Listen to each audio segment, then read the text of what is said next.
And we're live. And let me get my Amazon one going here. So we're going to be able to do we're simulcasting on Amazon for Prime Day along with YouTube here.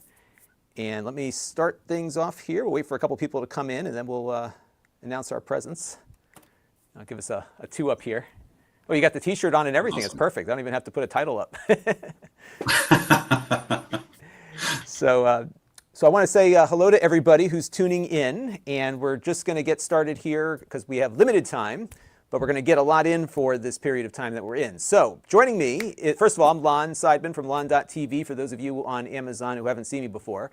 And I am joined by somebody I run into all the time at CES, which is who is Bernie Thompson from Plugable. So Bernie, first of all, thank you for coming on the show today. Oh yeah, thank you so much for having me on, Lon. This is going to be fun. It'll be fun, and we've got two boxes full of stuff here that that you sent me, and so we're just going to kind of unbox everything, or at least take it out of the box and see where we go with it. And I should note that this is not a sponsored thing that we're doing here. I actually reached out to a bunch of companies to see what people had, and this kind of came out of a discussion of, hey, we got stuff, and I said, hey, what about an interview? And Bernie said, yeah, let's do it, and coming on, because I think a lot of times when you think about some of these PC accessories, they're coming from some company you'd never heard of before. You make a lot of stuff, as you'll find out in this box here, and a lot of different types of things, but you're located here in the US, right? Yeah, I'm sitting right here in Redmond, Washington. Plugable, the company, has been around since 2009, and prior to that, I had worked at Microsoft, actually managing the USB team, and at IBM, working on operating systems. So I'm kind of a geek who started this electronics company, and now we're one of the, really one of the few Western electronics companies. There's not many of us, but we've been at this since 2009 and been very successful. And I'm excited to show a few of our 120 products. The ones we're showing today are all ones that we have some sort of Prime Day deal on. And talk about this USB. So you worked on USB specifically, like the technology and getting it connected. So that experience must have played well for this. Exactly. Yeah. So Plugable, we're an electronics company whose our mission is kind of solving compatibility problems. We connect this with that, and it came out of working on this stuff at these, at big companies like Microsoft. So I'm there in Windows, the Windows team, working on USB. I was that team I was managing. I didn't do any of the software development. I did do some software development on Bluetooth. We could solve maybe 90% of the problems, but there was actually always a remainder of the customer frustrations that, we couldn't solve in the operating system. We needed the brand who manufactured the electronics to do a better job, have better support, better information. And so that's what Plugable was started for. And kind of internally, our mantra is better products, better information, better support. It's exactly that. We're trying to, solve that last bit of the customer experience to have people be able to buy stuff that just works and be able to walk away happy. And it's all kind of built on standard plug and play technologies, the kind of stuff I worked on when I was at Microsoft. And USB has gotten very, very complicated for consumers. And I think this is actually a good segue into the first thing in the box here, which is this device here, which is your Thunderbolt 3 and USB-C docking station. And I think it's important to note that, let me give you the other view of it here, is that it's both, right? Because oftentimes, and I hear about this a lot on the channels, that people call in or write in asking why they can't plug in their external GPU into their USB-C port. And all ports are not created equal, right? Yeah. So it's fascinating because USB-C, which is the port that you've been seeing now on all your new devices, really for the last 10 years and certainly the last 5 years, it's this kind of one port that does it all. It does data, it does power, it does video. The challenging thing, and the thing where we have some work to do, is a lot of those features are optional. Optional from your laptop, optional from your phone, optional from your TV, and optional from the device that you buy. And so it's sometimes hard to tell, yes. So it used to be with USB, like the old connector, if you plugged it in and there was a driver, it pretty much worked. With USB-C, if you plug it in, it it will work, but only if both sides of the connection support the same technology. So it's kind of tough on consumers. So the way we make it clear there, this supports Thunderbolt 3, which is a 40 gigabit per second bus. Thunderbolt 3, USB 4, Thunderbolt 4, they're all 40 gigabit per second, all very similar technology, all over the USB-C connector. And this will fall back to regular USB-C, which is 10 gigabits per second data, and what's called DisplayPort over USB-C to get an extra display. It'll do all of those things. And that means that this dock is compatible with, at some level, with pretty much every USB-C laptop, going the whole way back to the very first ones, which were basically, there was a MacBook in 2015 and a Chromebook in 2015, which were the first USB-C devices. Today, like almost everything you buy is USB-C. And this generation of Thunderbolt dock that has that backward compatibility, this is actually a second generation Thunderbolt 3 dock. There was a first generation that only worked with Thunderbolt compatible devices and didn't have that backward compatibility. Intel develops the underlying technology here for Thunderbolt, or at least the high end of that, and their first generation didn't support backward compatibility. This second generation that's in this dock, which is our TBT3 UDZ, does have the backward compatibility. So this is basically a dock that on old and new PCs with USB-C gets the most out of your laptop. And we don't generally recommend this for phones because while some phones and tablets, the USB-C function will actually work, it'll only work with one display. And so you're kind of paying for too much here if Right. you're only going to get one display out of this.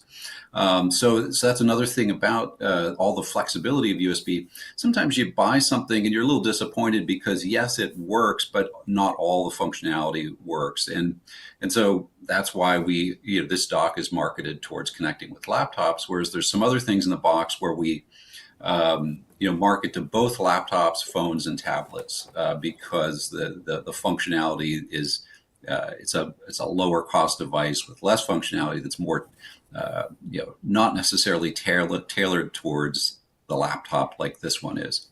But I hear from a lot of people in the chat here about how frustrating their their USB situation is. So what's nice about this one is that, as I tested I think the earlier version of this, you plug it in and it works. USB-C or Thunderbolt just comes up. Yeah, that's right.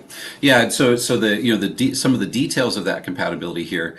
This is what we call a driverless solution. What it really is it's the inbox drivers. There's no extra driver to install here.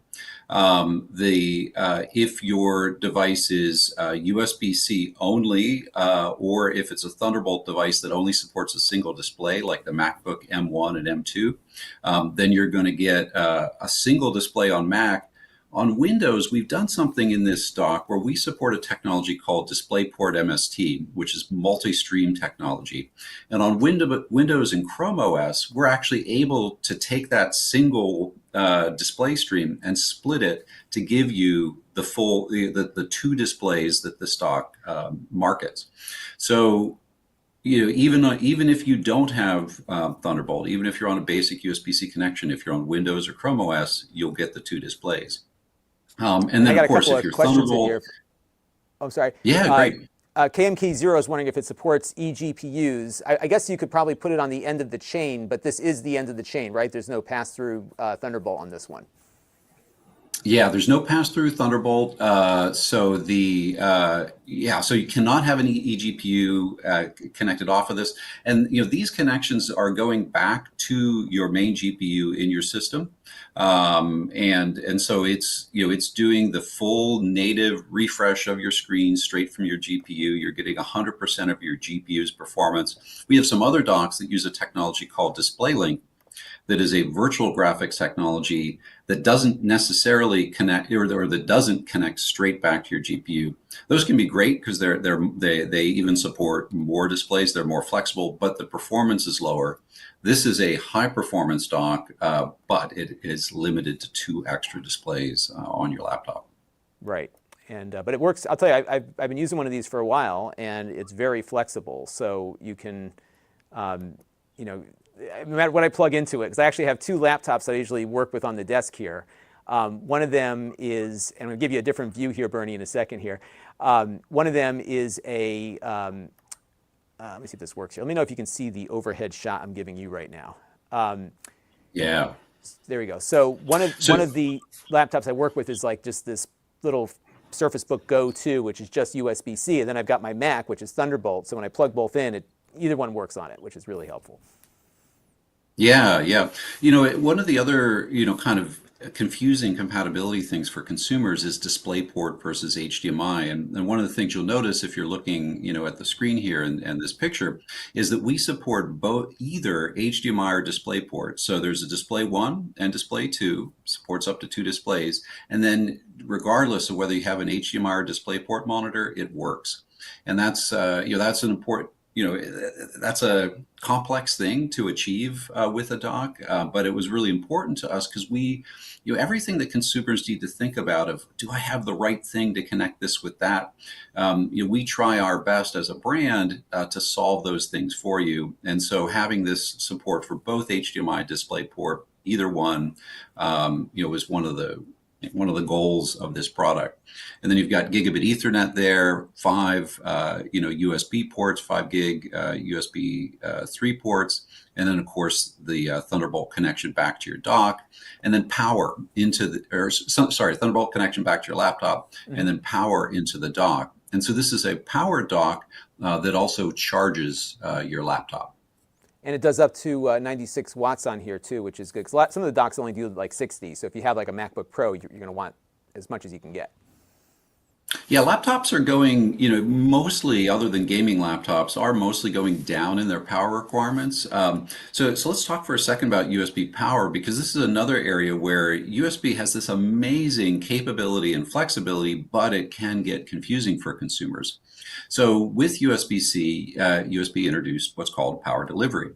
And it's this negotiated thing, much like all the functionality is negotiated, where the laptop says, hey, what power levels do you support? And the first generation supported up to 100 watts total. 96 watts is a safety margin for certification. And then the laptop says, oh, great. Okay, so I would love to have up to 60 watts, and you're telling me you can do 100. Okay, great. We'll negotiate at that 60 watt level. And then kind of under the covers, and you don't really need to know this as a consumer, what it's actually doing is wattage is a combination of voltage and amperage. We're really getting into kind of electrical trading here. And USB supports several steps of voltage. So as you're going up in wattage, it's actually negotiating up to different voltage levels, which is kind of fascinating if you know anything about electronics. It's pretty sophisticated. But this is built into the USB spec. Every USB device you see that's advertising these higher power levels, that's how it's achieving that underneath the covers with just this thin wire. Right. And yeah, so this stock supports up to 96 watt, 100 watt headline, and that's pretty much all you need for all of today's laptops, other than the very high-end MacBooks, which are now onto a new standard called extended power range, which will eventually support up to 240 watts, and there are 140 watt devices on the market today. You know what's crazy about all this is that there's so many different things that they're packing into it. I guess that's what makes it complicated, is that we're down to this one cable, whereas before you had multiple connectors for everything, right? So I guess it does make it more complicated, just because you're trying to keep the connector the same, but you want to progress technologically. We're already seeing what the new Thunderbolt that's rumored to come out with 80 gigabits of data transit, right? So like that's on the same cable, so it just gets complicated. Yes. Yeah, and I think that's our mission, as an American brand, is first of all to be on the leading edge, all the latest technology, and we are, and we're involved with all of Intel and Apple's certification programs around the certified version of like this is a certified device, a Thunderbolt device. So this has been through testing with this particular model directly with Intel and Apple, and then some of our models are through test labs. But so we're involved on the cutting edge, and then kind of trying to explain and solve, for these kind of nice choices of a lot of flexibility, but that can be confusing choices. One of the ways we try to solve for this is if you go to amazon.com/pluggable, and that's with 1G, you'll find we have a dock finder there where you can just say what type of connection your laptop has and what outputs you want, and we'll steer you to the right dock. We also have that on our main site, plugable.com also. But it's right there on Amazon if you want it. And we also have a ton of information online. One of the things that a lot of other electronics brands don't do very well, and we've tried to be better about it, is really all this complexity. Some brands try to hide it and just say, buy our thing. We don't. We try to put out a lot of detail on what exactly works and what doesn't work. So if you go to our site or just generally do a Google search on a pluggable product and like a compatibility detail like a laptop model, you'll generally find some good content where we really explain the full compatibility story behind that, and a lot of YouTube videos too. We've got a ton of YouTube videos explaining the details of the technology and the compatibility. And I guess it's helpful to have the customer informed before they buy, so they're not coming back to you like, hey, this thing's not working with my computer, and that's the end of it, right? Absolutely. Bad reviews, and electronics in the landfill. Everything, it's in everybody's interest to have people pick the right thing, even though it's tricky. And so that's why we got work to do. Well, we got work to do because we got more stuff in these boxes here that you sent over, and I'll probably be reviewing some of this stuff too. So why don't we look at something similar, and then we'll look at some of the other things that came in. So this is I'll give you my overhead view here. This is my next one here. This is a USB 11-in-1 charging hub, and this is something more portable. Yeah. So the dock we had just been looking at, by the way, both of these have Prime Day deals on them, but the dock we were just looking at has its own power brick. And so it charges the laptop through the dock with its own power brick. This one uses the power brick you already have, called pass-through charging, where you plug your existing power brick in and then plug this hub into your laptop, and it will still charge the laptop. It'll take a reservation of some of that power brick's power for itself and then provide the rest to the laptop. And with that, it provides all of this connectivity. So 11 additional features. It's great that laptops have gotten thinner and lighter. USB-C has really enabled that, but we've lost all the connectivity. So whether it's a dock like we were just looking at or a hub like this is a simple way to get all that connectivity back. So we've got, two HDMIs here. These are both, this is not a Thunderbolt certified device. This is a USB-C device. That's also for power reasons, because we have to keep the power consumption down on this device, because you may or may not have your power adapter connected through. So to get those two displays, we use that technology MST, which works on Windows and Chrome OS. So on Mac, you'll get just a single display or cloned, two displays cloned. And then you've got the three USB 3 ports and gigabit Ethernet, and then that USB-C port where you can connect through your power adapter. And then on the other side, we've got audio there and micro and full-sized SD, and then a USB-C port in case you've got USB-C data devices. So this could almost work as like a dock at your desk. Absolutely. There's really, if you, a lot of people love this style of design. The dock that comes with its own power adapter, you don't need to think, you don't need to like unplug and replug things. Right. You can kind of set the dock like that up, and then you just have a single cable to plug into it. And you get all this functionality and charging and extra displays.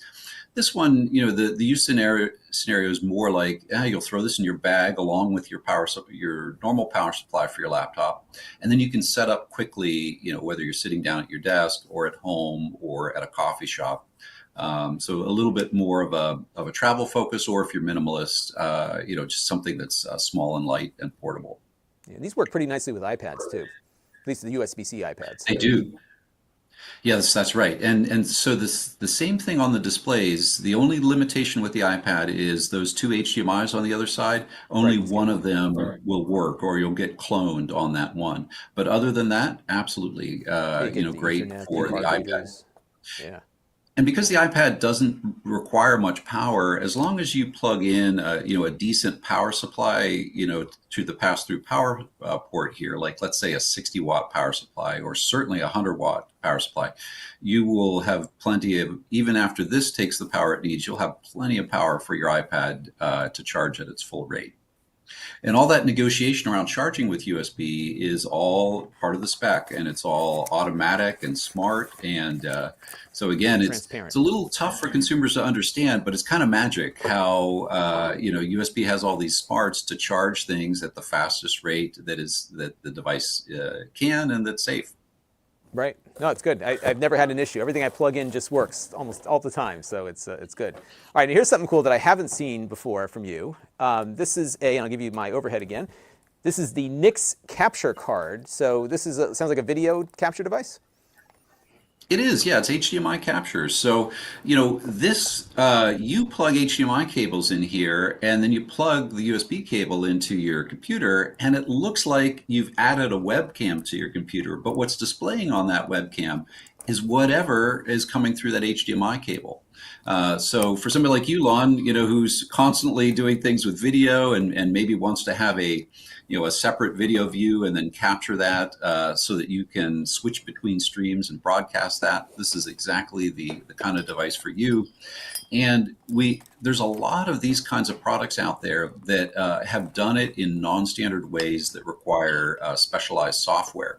And one of the things that we really try to do at Plugable is to, use the USB standards, use the other standards that are out there. So this does not require any third-party software. When you just plug in an HDMI cable and plug in the USB cable to your PC, it'll just look like a standard webcam. You can use your kind of inbuilt apps in the operating system to be able to view that HDMI stream being captured. And then we also have HDMI pass-through too with this. So if you That's what's really cool about this. A lot are of doing these don't have that, right? Yeah. So if you're gaming or something, you don't want, like any hops and latency created. You want to get that at your full refresh rate, frame rate. So when you connect the HDMI to the out there and straight to your TV, for example, if you're using this to capture video game content you're playing on your console and record your streams, it'll be perfect on your display because it's just going through our HDMI pass-through, and you're having that signal being sent to your PC just like a webcam so you can capture it. Let me ask you this: why the regular A port on the back for connectivity? So I got an Yeah, 8 to 8 it cable here. was just a size. I know 8 cables are non-standard. It was just a size issue. Really, it could be or should be a what's called a B cable, which is a little bit bigger, and it was just a size issue to fit it into the case. Right, but you could get like put one in the box here, this USB 3 to USB-C. You could also run it that way to your device. And then this requires Exactly. USB 3 speeds, right? So you got to make sure you plug this into a blue port in most cases. Yeah, I mean, you can use it with USB 2, but you're going to have limits on your frame rate, and chances are you want to capture things at the full rate. So we'd recommend, using with a USB 3 port if you can. And then when you plug this in, I guess it's going to, you said it shows up as a webcam, so there's really no configuration. If you've got Skype or Zoom or whatever, it'll just pick it up and start working. Exactly.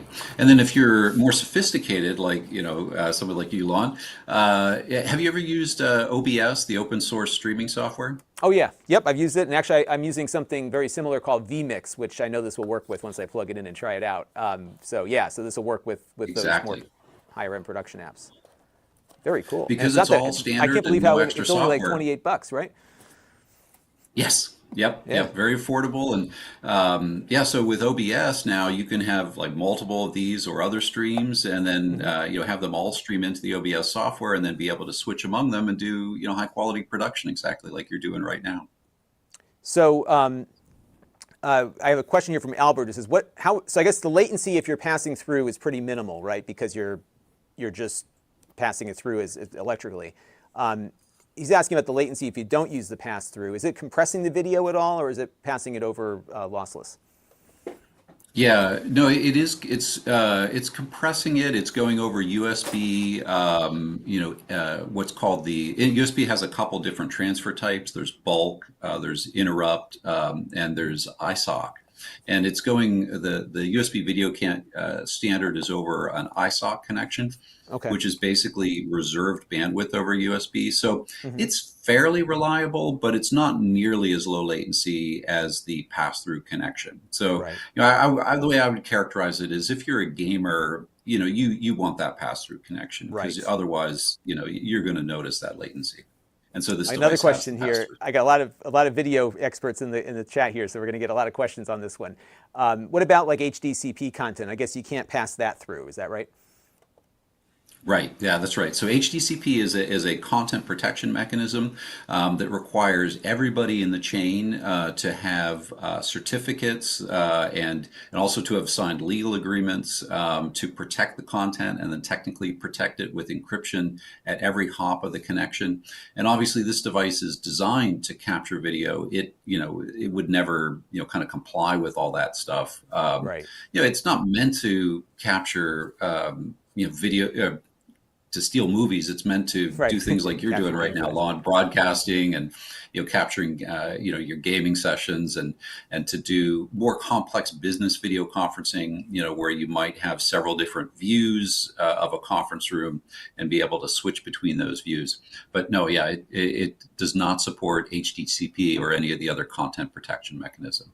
Got it. So we're not going to run our pirate TV station on this, but we could run Lon.TV on it if we No. want to. So I have a question here Yep. actually from Kelitic Gent, who's wondering about we're moving into faster Ethernet speeds now. We've got 2.5, we got 5 and 10.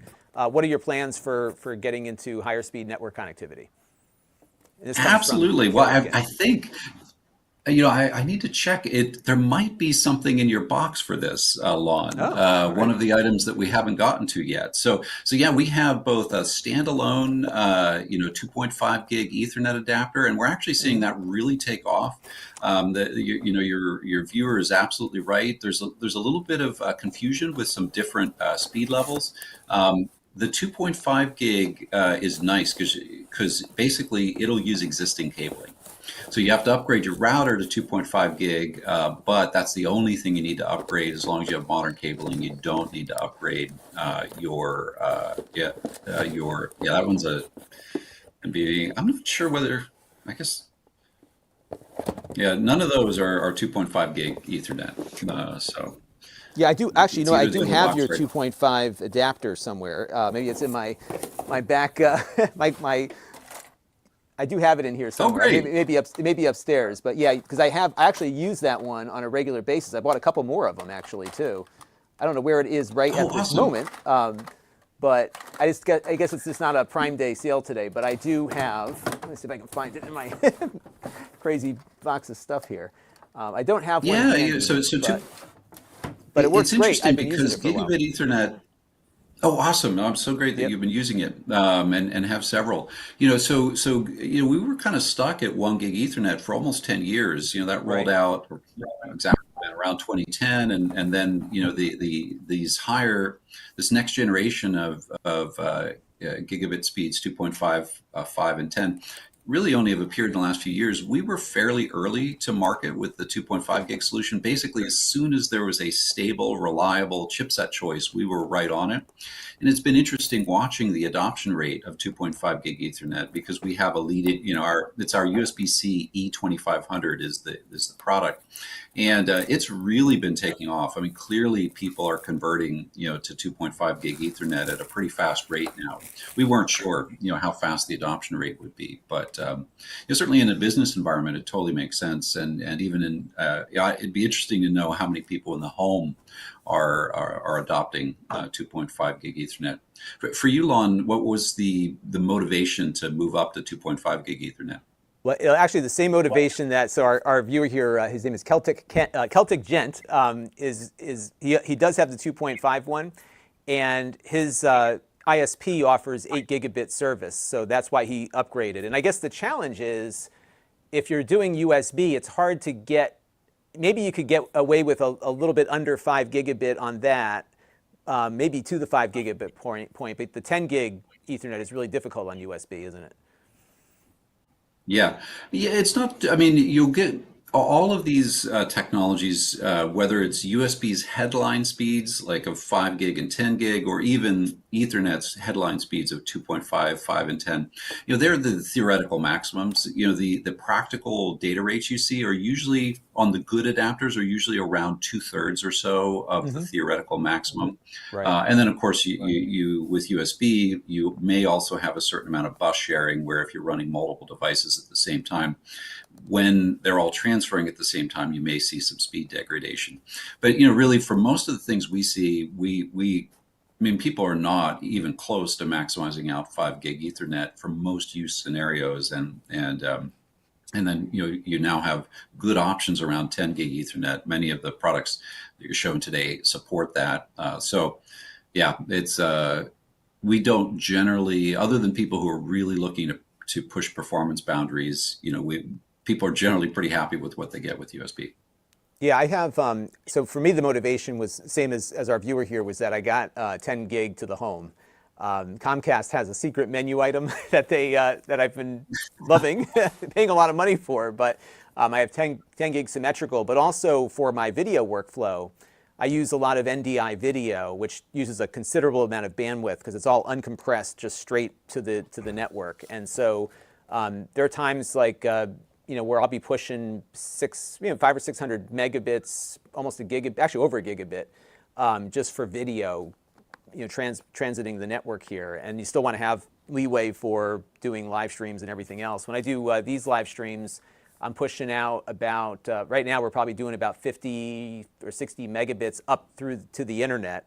And that's on the same computer that's doing all the video processing. So just having as much bandwidth as possible is important. But one of the things that I've noticed, and I'm sure our viewers are probably experiencing the same thing on multi-gigabit, is that you never can maximize the connection because you can't find a server to connect to beyond speedtest.net that can give you everything that you got there. So yeah, it's coming. But I Yes. think that the challenge right now is just that the Thunderbolt, the external Thunderbolt adapters are all expensive. I think the least expensive one I can find is like $200 for a 10 gig adapter. Right. So hopefully those will come down eventually. The other things have been coming down a lot, so hopefully we'll see that. And we got another one here. We've got Yep. a bunch of stuff to go through still. This is a little mini dock here. This is the 7-in-1. This is like $23. Multi-function hub. Yeah. Kind of similar to the larger one, right? Just a little smaller. Exactly, yeah. So very much same type of functionality as the 11-in-1. The 11-in-1E had Ethernet. This does not have Ethernet, but otherwise a lot of the same functionality, and smaller package, lower cost, same high quality design, the same care that we put into making sure that the way we're handling the pass-through power and power budgets, will work in the best way possible with all laptops. So yeah, just an easy product to have in a bag, and we've got a great discount today on this because this one's also the 11-in-1 we saw was dual display. This is single display. That also means, though, there's less to think about in terms of compatibility. Any iPad or laptop or tablet that supports a single display over USB-C will just work with this. So kind of Really nice good for an wide iPad, compatibility. this one. Yeah. That's Yep. a good iPad one. All right, what else we got? We still have more. Well, we got through the first box. We still got a lot more in the other one. So let's see. All right, let's take a look here. But hey, for $24, that's a good deal. You can get all of your stuff going here. So let me get this next And one that's going out. to be Oh, the this is- lowest price of the year on that one. Oh yeah, I bet it is. And here's something cool. So let me give you our overhead view. And this is something that might solve the video problem for a lot of people, right? This dock. Yes. Yeah, so this is our flagship wide compatibility dock. So this dock does not charge your laptop, but it works with any Windows, Mac, or Chrome OS laptop.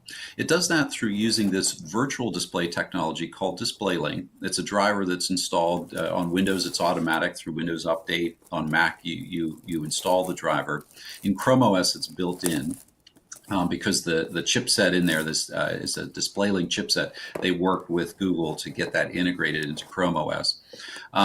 So with that driver, you can now use either USB-A or USB-C. So it's not using any of the fancy USB-C direct to GPU technologies. Rather, it's using this virtual graphics technology, DisplayLink. But that means that you can plug this dock into a laptop even that's 10 years old, that has no USB-C ports on it, really anything, and this will work. And so what we find is, especially for business users or for home users that have like a bunch of different family members that want to sit down at the same desk and share the dock, that there's nothing to think about here. And then also on the monitor side, we support both HDMI, and then that DVI port there, which is that kind of big fat white one, is interesting. People have kind of forgotten about that port, but it has a nice characteristic, which is it's easy to convert that port to either HDMI or to VGA. And in the box are converters to both of those. So you can have dual HDMI or a mix of HDMI and VGA. In other words, it allows companies and people at home to reuse maybe some of the older monitors that they have, and they'll work with this dock where they might not, if it's just a VGA monitor, it might be hard otherwise to find a dock that'll make use of that extra monitor. So you can, in addition to working with older laptops, you can. Exactly. Yeah, you can grab any old projector or any old monitor, and it'll work on that port of this dock. So I got a viewer here, Brent M, who's got 60. He's got 60 pluggable, I think, HDMI adapters. Because he's always got them in a bag for IT work, because they just work and they're compatible with everything. So USB adapter for the Ethernet. So yeah, that could work pretty well. Yeah, it's nice to have something that just works when you plug it in. Now this one that is so cool. It's a cool story. 60 of these. Yeah, 60 of the. I think he's talking about the Ethernet adapters. Or maybe even 60 of these. I don't know. We'll have to see if he can clarify that for us. Yeah, I think he said these. He has 60 of these. Wow. Wow, that's pretty cool. Which means obviously a corporate environment. Yeah, but it's good. I think it's helpful. I used to keep these little dongles all over the place too, because you never know when you need to connect to something, and it's good to have them around. What happens is I lose everything, and then I just buy more, and then I find the one I lost when I. Now this one uses DisplayLink, as you mentioned. There's some CPU overhead for that, but I found it's not all that significant. Yeah.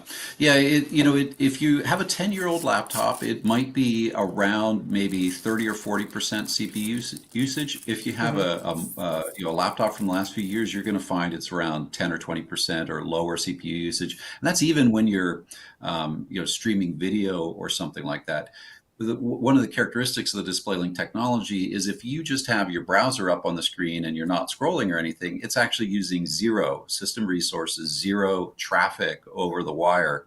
The only time any work is required on the part of the computer is when the pixels are changing for some reason, like you're scrolling or motion video. So that is the thing to think about, is it is virtual. One of the reasons why it uses less CPU on modern computers is it does actually use the GPU. It uses the software itself makes GPU calls to do some of the video transformations to take a load off the CPU. So, I use this kind of dock all the time myself, even though I have access to, fancy laptops and higher end stuff. I actually really like the DisplayLink technology. One of the things about this is you don't need to stop at two displays. You can then, on top of this, buy any of our just regular USB to HDMI adapters and plug in one, plug in two, plug in three. I have videos up on the web showing like 7 monitors with Windows 7, 8 monitors with Windows 8. We didn't do the 10 monitors or 11 monitors with Windows 11 video, but so. Whereas with Thunderbolt and USB-C native graphics, you get higher performance, but you have a little bit more of limited connectivity. Here, it's just a USB device. So in the same way, USB has, for data devices, has this enormous flexibility that you could have this tree of devices and connect anything in anywhere and connect in many of them. This DisplayLink technology works that way, and it it's enormous flexibility for multiple displays or creating topologies of many devices. And it was funny because when I tested these years ago, I was surprised by how some of the, not certainly not demanding games, but games played actually fairly well on this without a huge amount of overhead. So I didn't realize that it was actually making GPU calls. So it was having the GPU, I guess, do some rendering and just pushing the image out. So that's neat. Exactly. Now you mentioned this works with And, Chrome OS now? it does, yeah. So I actually, before I started this company, Plugable, in 2009, and immediately before I started Plugable, I actually was a vice president at DisplayLink. So that's actually what I'd done just prior to this. And so, and one of the things I was trying to do was to get the technology to be built into Windows, built into other operating systems. And it happened after I was already after I had gone, but yeah, they worked with Google and got it all integrated. That's pretty cool. You have something else you wanted to add before I go on to the next one? No, that's good. I'm excited about the next one because we kind of we talked about this technology a little bit earlier. And this is the So what this 140 watt is, GaN charger. yeah, so this is using, so USB for the last 8 years has been at this 100-watt power level. And then what's new now with USB is they've released this EPR spec, extended power range, that now goes beyond 100 to 240. It's almost like the Spinal Tap thing. It's turning USB's power up to 11. That sounds like a bad way to put it when you've got something important like power. But what it does is for devices where both sides support this extended power range spec in a safe way, each side can say, hey, I support 140 watt. Oh, I provide 140 watt, and then charge at this higher voltage, higher rate. I like how you go at this with gusto, Lon. Yep, I just tear them apart. Hopefully you don't want these boxes back. You have to repackage them if you need it back. So this is one of the first and best 140 watt chargers. It is Apple is the first laptop maker to support 140 watt with the new MacBook Pro 16-inch, the high ends that just came out, and MacBook Air high end. Look for the MacBooks that support 140 watt. And this charger from us, from Plugable, is 14% smaller than the Apple 140 watt charger, and it costs, even outside of the Prime Day deal, 30% less. I can't even do the math. We're like way below, like we're almost at 50% of Apple's cost here with the Prime Day deal we're running here. So again, the great thing about USB is you can buy this 140 watt adapter because you're anticipating wanting to upgrade, your laptop in the future to get a laptop that supports 140 watt. Like maybe you're thinking of upgrading to that new high-end MacBook. But this charger will actually charge all of your current USB-C devices, from your laptop the whole way down to your phone, at whatever the maximum rate of that device is that's safe. And this is because of this, kind of intelligent charging standard, USB power delivery, where each side knows exactly what the other side's capabilities are and delivers exactly what the other side needs. So this has in other words, this has really great backward compatibility. 140 watts, you can buy this today. It'll work with everything you've got that's USB-C charging, including all of your latest, most power-hungry laptops. Now, Brent M3 wants to know, does this support PD plus PPS? And maybe you can help us with what those those mean. Yeah. So PD is that power delivery, and then PPS is what's called programmable power supply. So that is a standard that exists mostly for phones. It's part of the USB power delivery spec, and allows with phones, they want to kind of micro adjust the voltage to really optimize the charging, and then also optimize the charging for protecting their batteries.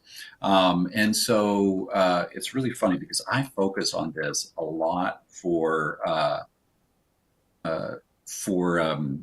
laptop charging, and I need to actually look up whether it supports PPS. I'm pretty sure it does because I'm pretty sure I remember that from the spec.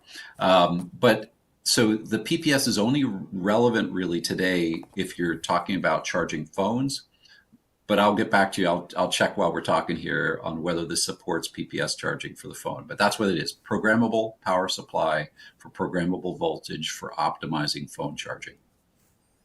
And while you're looking that up, and it's also one of these new GaN chargers as well, which allows you to pack more power in a smaller footprint. So maybe you can talk about that a little bit. How did we get here with this GaN? This GaN stuff came out of nowhere, and now we're seeing these things all Yeah, over the yeah, and place, there's delivering a lot of power. a new technology called SiC on the horizon too. So what it is different materials that allow you to have basically high speed, low temperature switching. So the way these power supplies work, fundamentally what they're doing is they're taking your wall power, which is a type. There's basically two types of power, AC and DC. So your wall power is AC, but what comes out of USB is a DC, direct current. And so it's converting that power in really small chunks with what's called a buck boost circuit. And there's a couple different ways to do this, but basically, if you can do it in smaller chunks faster with less temperature, you're able to get all the components down smaller because you're doing it in smaller chunks, and also if you're generating less heat, the heat otherwise will limit how small you can get. So there's kind of there's all these design constraints, and GaN is this type of chip that's produced on the same processes as silicon processors, but it's using this gallium nitride, different type of material that allows you to get faster, smaller, lower temperature components that let you get chargers like this smaller. And there's actually a new technology called SiC that's coming too that kind of takes that to a next step. Then I got another question here from Athi in our chat here, who wants to know, are these certified by Apple? I guess you don't need to be certified if you meet the standard that they're following. Is that right? Correct. Yeah, there's some things that Apple does where Apple adds in like an extra hurdle where you've got to have like a Apple specific chip in it, or you need certification from Apple. This is not. So we have UL conformance on this, UL 62368, which is a safety standard, but there's nothing specifically needed from Apple because it's an open standard. And then another question, a lot of questions on this one. John here is asking, is there any version with swappable power plugs for people who travel a lot? Yeah, so this one is we kind of end up having a choice to some degree about whether we have a mechanically stable, flippable power supply power prongs. Like if you'll just flip those, Lon, I think you were earlier. Yeah, so that's really nice for tossing this in the bag and not having to worry about it scraping something. So, and then we want it to be durable. This is meant to be something that takes abuse. So we made the choice of making this not have swappable prongs and rather focus on the US market and have it be, most durable, most convenient with the flippable prongs. Of course, it's very easy. There's lots of choices on the market to convert the prongs to other prong types for Europe or UK.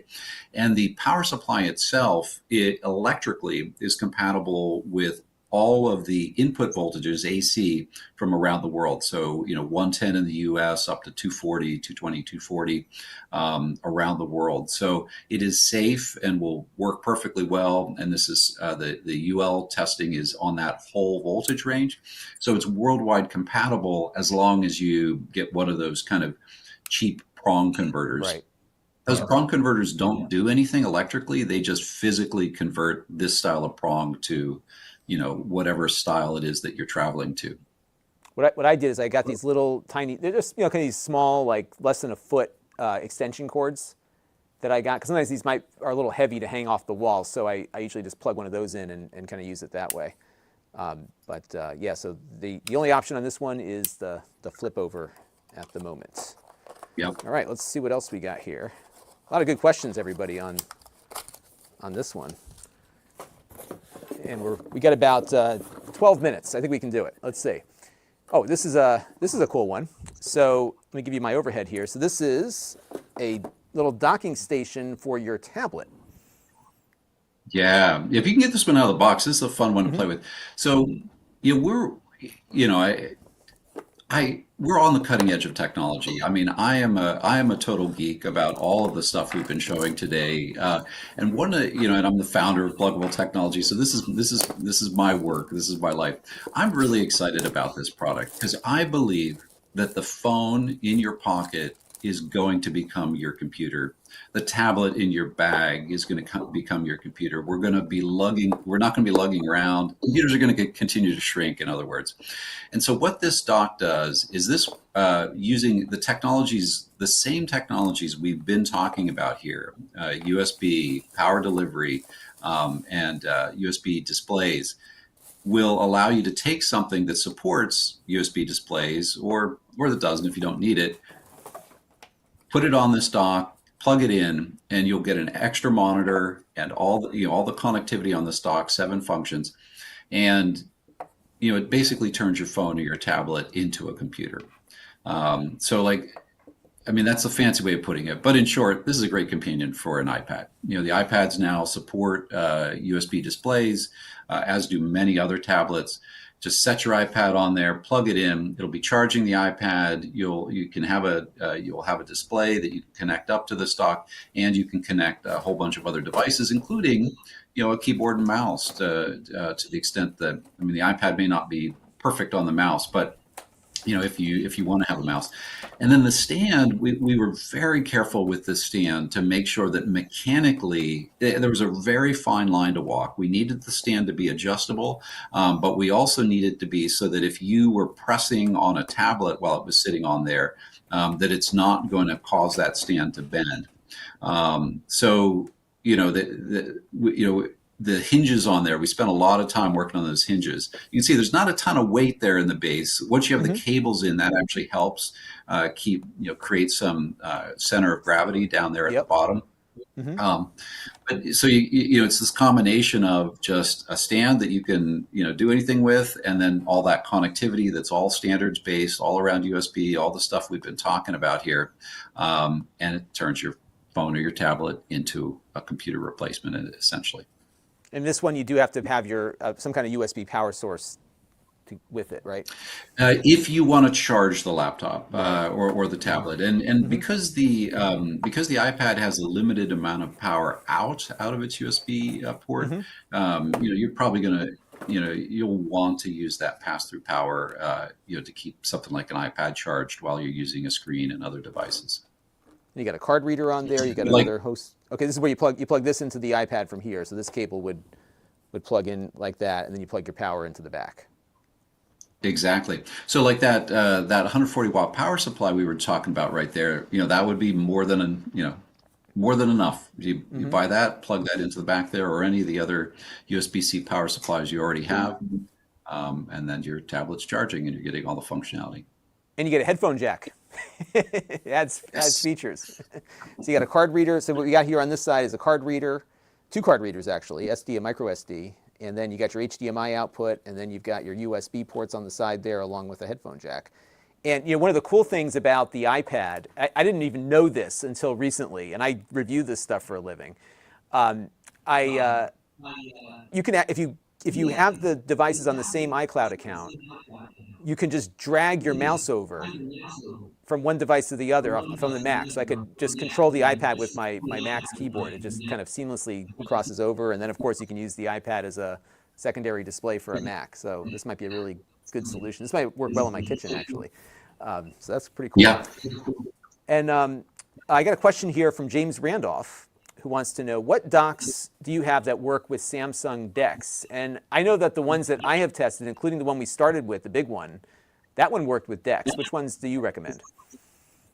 This one. This is probably the best fit for DeX because, DeX is a standard developed by Samsung where Android phones can support multiple displays and have good support for dragging running applications, dragging the windows, supporting the mouse.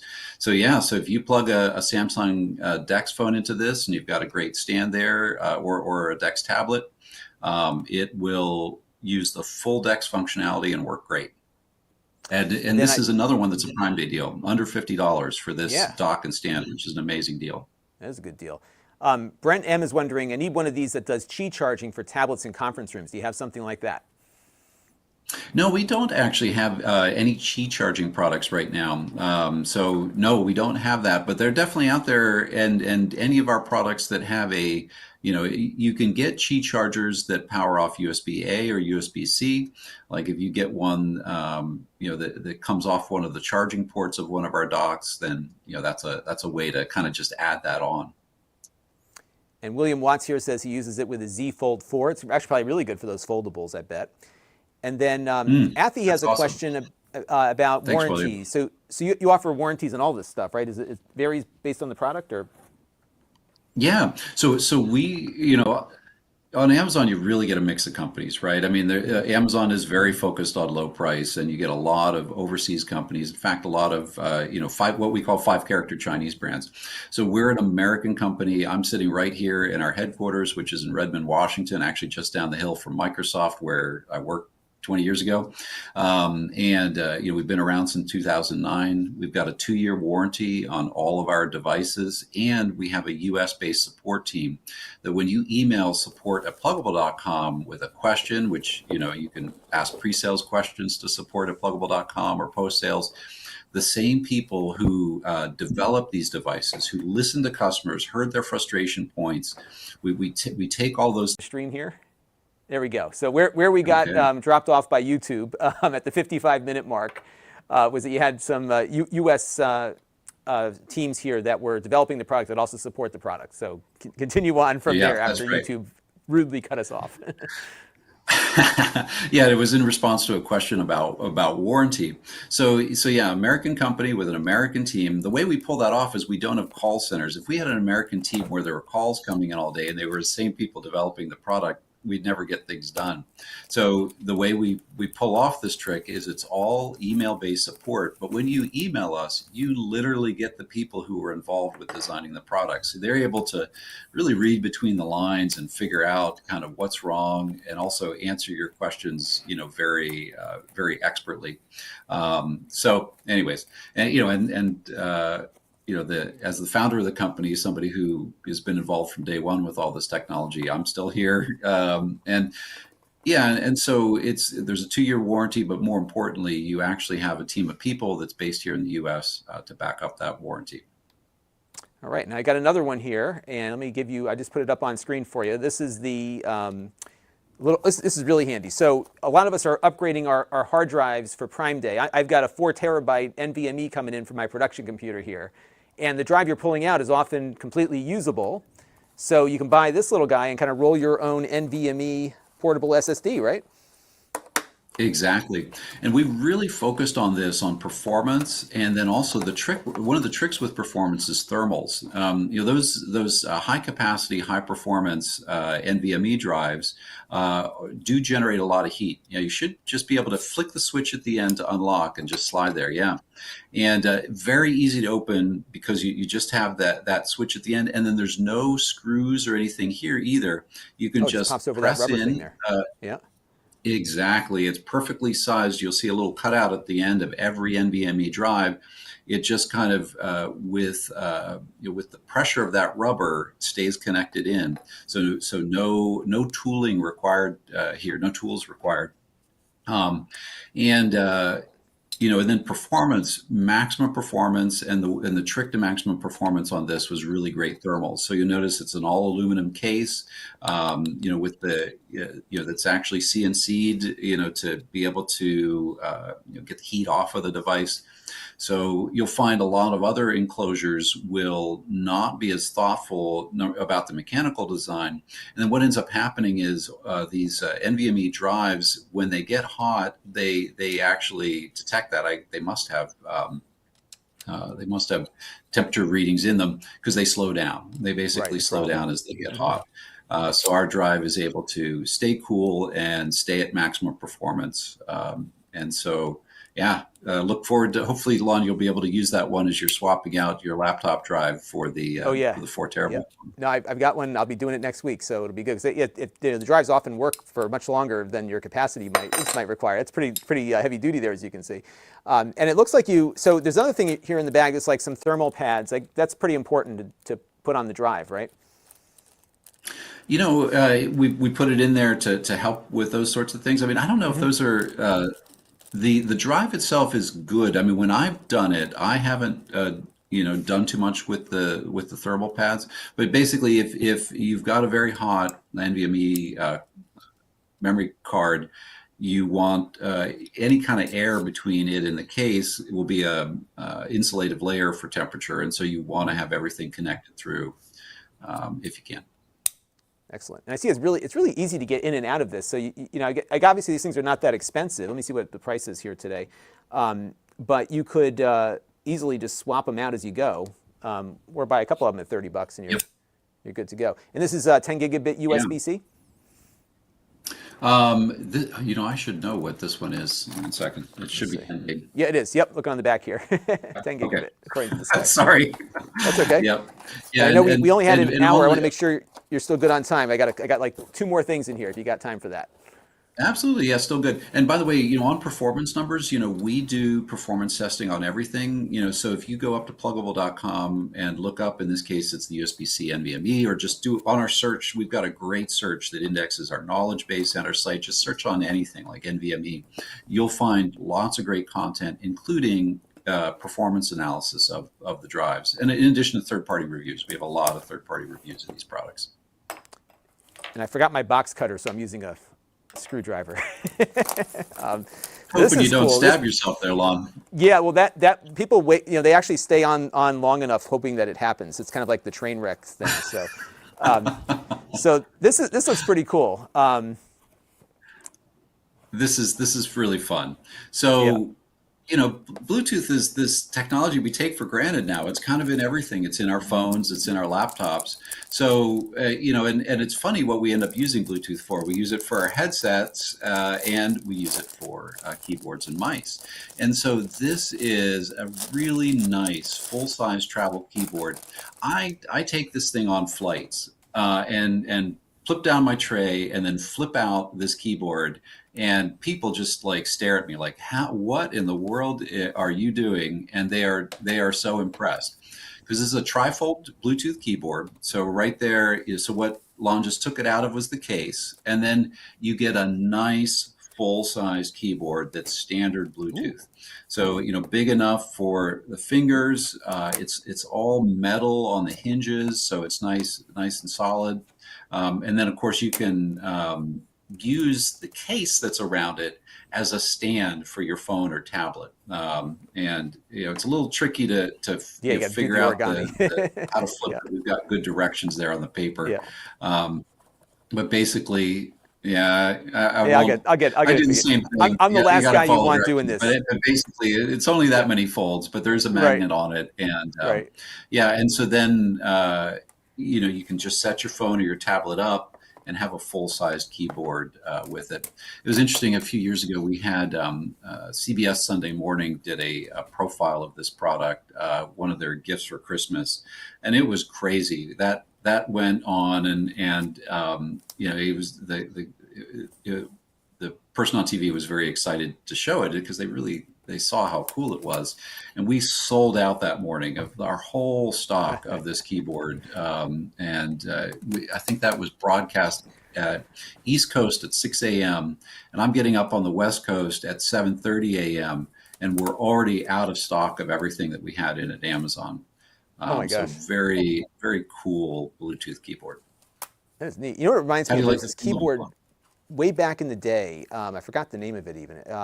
It was, but it was very similar. It folded out like this. I The can't. audio's muted there on your side. Oh, can you hear me? Are you able to hear me? I think we just lost you. Hang on, everybody. Oh, Bernie, okay. can you hear me? Well, in any case, so that and because it's standard Bluetooth, it will connect and work with anything. Whether it's an iPhone, or a Windows PC. It tends to be most useful for travel. I find that I tend to use it, when I'm, basically using my phone and traveling. And I see you got these really nice rubber feet on the bottom there, so it keeps it A stable. little bit of feet there, and it should be pretty stable. You can see it's not moving at all when Lon's typing on those keys. Yeah, it's nice. It's really cool. It's got a nice feel to it. It's nice and sturdy. Great. So, yeah. And Excellent. aluminum outside. And aluminum. Durable. Exactly. All right, one last thing, and then we got to let you go because I Okay. know you're busy. So this is, I'm going to totally I don't mangle know if this I've box just here. lost the audio, but I'm not hearing you, Lon, but I'll keep talking. You signal me if you want me to stop talking. Okay. So I'll this send you is a a chat. USB microscope.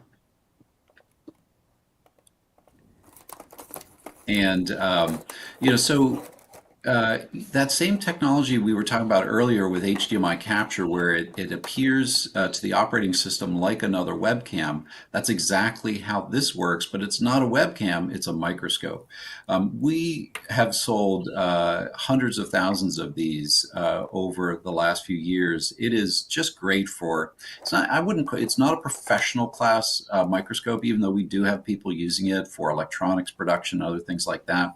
But with 250x combined digital analog magnification, it's really good for kids, for schools. I mean, today, there's a great Prime Day deal on this, the whole way down to $27. Yeah, so really inexpensive.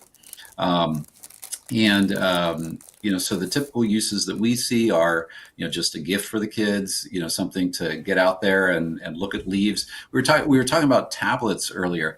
Because it uses standard USB webcam technology, it'll work with any tablet that supports external webcams or phones.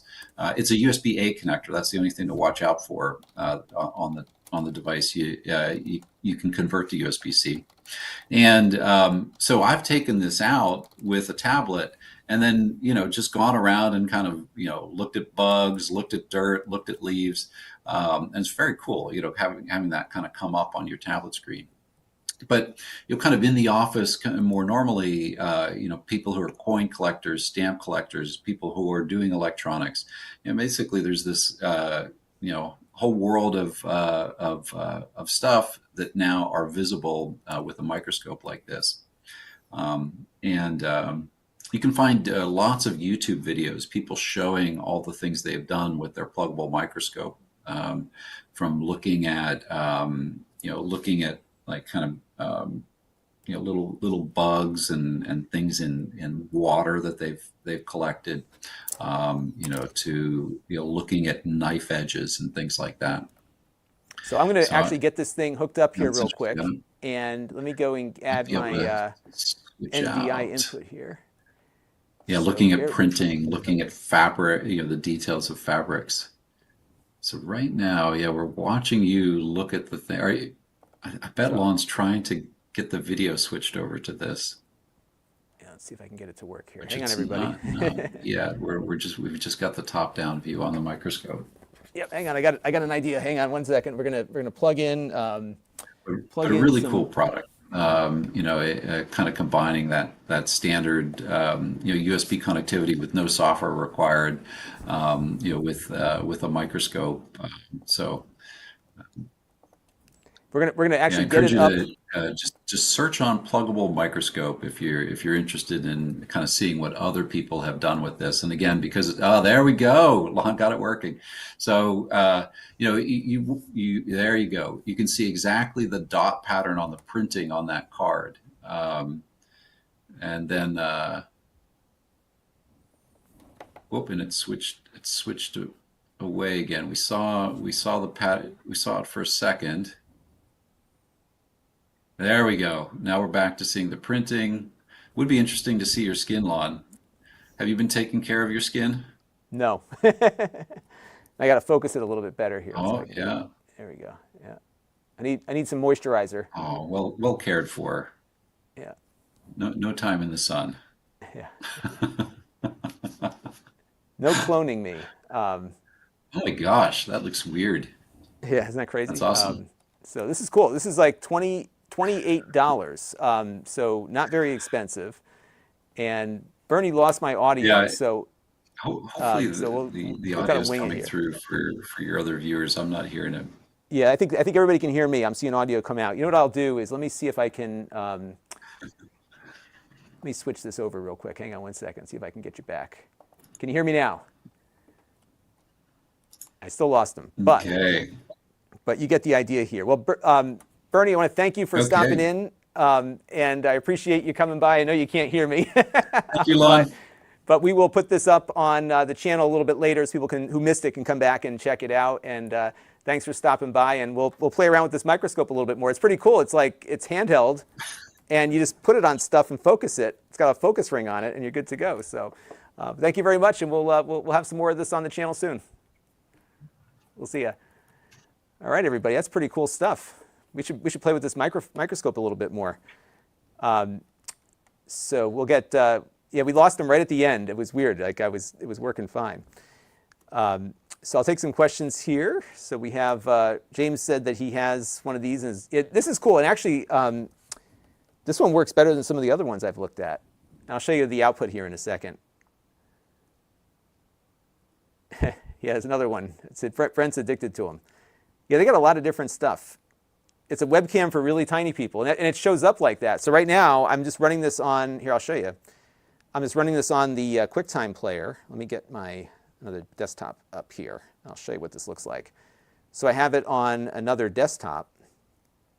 So here it is, just hanging out. Let me go over here. And then if I focus it,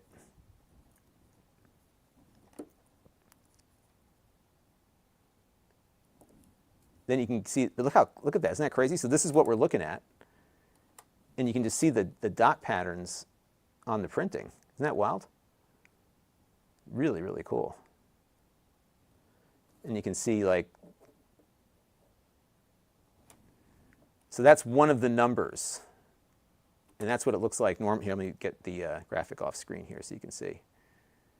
So that's one of the numbers, and then that's what it comes back at. It's pretty wild. Pretty cool, huh? And not like a scientific level microscope. And they have like a little stand here, so this thing, you can adjust it and get it to where you need it to be. So cool beans. So, well, this was fun, everybody. And yeah, so you have to have an app that supports it, according to James here, which is correct. I think, if I'm not mistaken, the iPads are going to support webcams on the next version of iOS, and that includes the Apple TV. So that should work out pretty well there. Oh yeah, that's right. We could look at the pixels on. Yeah, we got a lot of things we could do with this thing. And I just plugged it in. It just lights up and off it goes.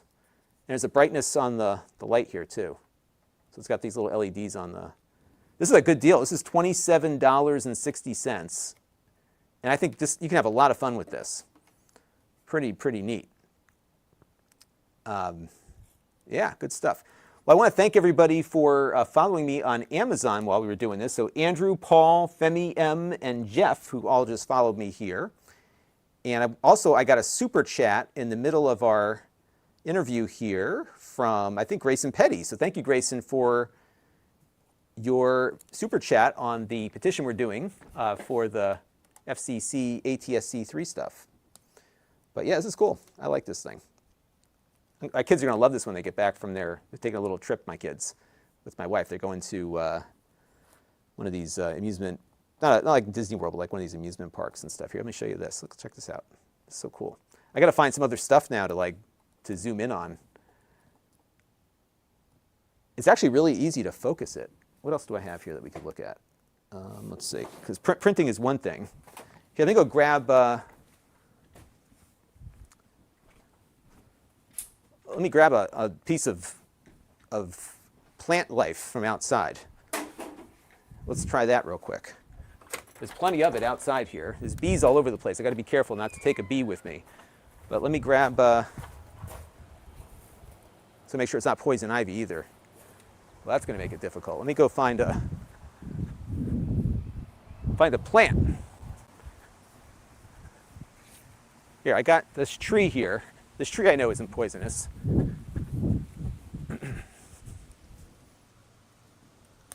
All right, I got a leaf.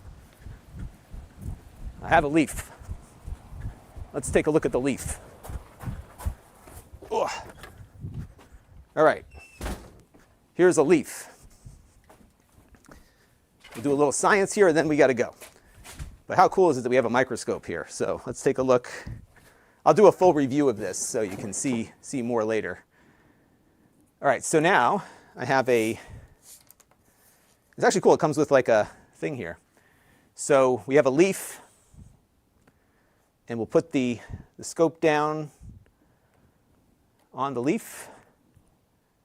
We can focus in a little better here. Oh, it's like there's bugs, like little, I'll get this thing out of here. All right, now I'm going to turn the light down a little bit because it's a little too overexposed. So I can reduce the brightness.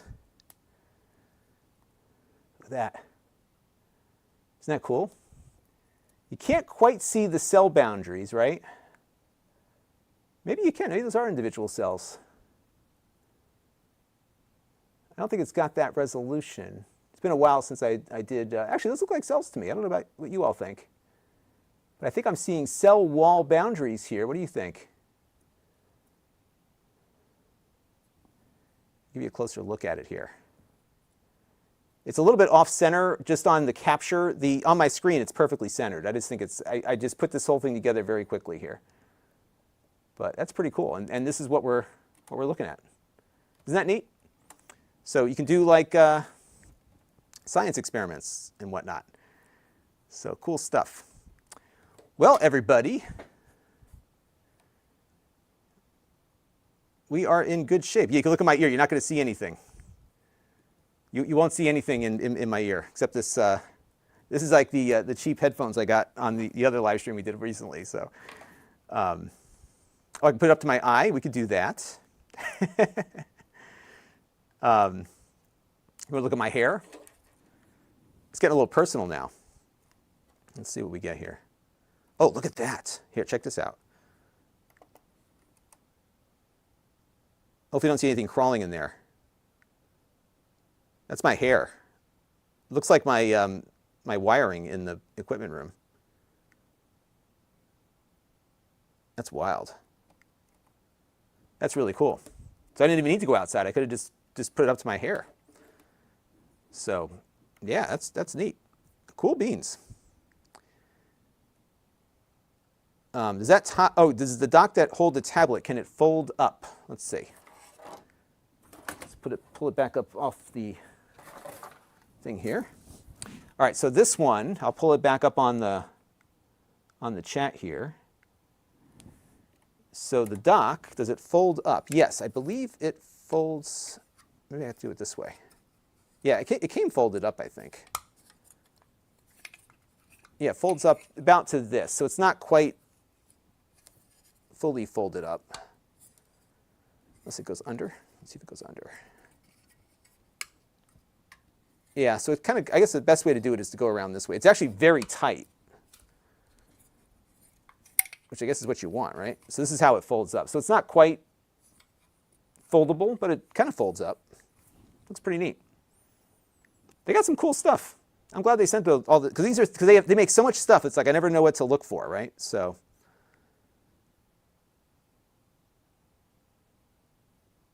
it is really cool. All right. All right. Yes, in fact, tonight we're gonna. I'm not sure how long I'm gonna do it tonight for. But we'll see what the response is. But tonight around 7, I'm gonna do a live stream on the tablet because that's a good price. You know, people were saying, oh, it's too much money at the $229, but the price it's at now, I think it's really good. So, yeah, we'll see what happens. And Carol says silver. Yeah, so my hair is becoming more silver than brown. It's funny, it wasn't like this before I had children, but now, you know, that's how it goes. All right. Well, everybody, I got to take off for now because I've got a few other things to get in the hopper here. But tonight at 7, and I'm doing this because my kids are out of town, but we're going to do another stream for Prime Day. And tonight's stream at 7 will be Amazon's products. And I still have the Fire 11. I was going to sell it to one of you, but I figured I'd hold on to it until Prime Day. So this is the Fire 11 that we'll look at tonight at 7. We'll go for like an hour at 7. I got nothing else to do. And we'll see what transpires there. All right, everybody? Yeah, oh, that's right. You can trade in your old Fire tablet too. Even better. So, yeah, good stuff. And I have reviewed the tablet, so you can. I've already done it, so you can go. You know what I'll do? I will put a link in the chat. for my review of the tablet, because I did a full review, and you can watch it right on Amazon too. They accepted it. I've had a lot of views on it already, as you can imagine, because the price came down. So I'll throw this in the chat if you want to see the Amazon review. So there you go. All right. Well, everybody, thank you all for tuning in to part 2. And if you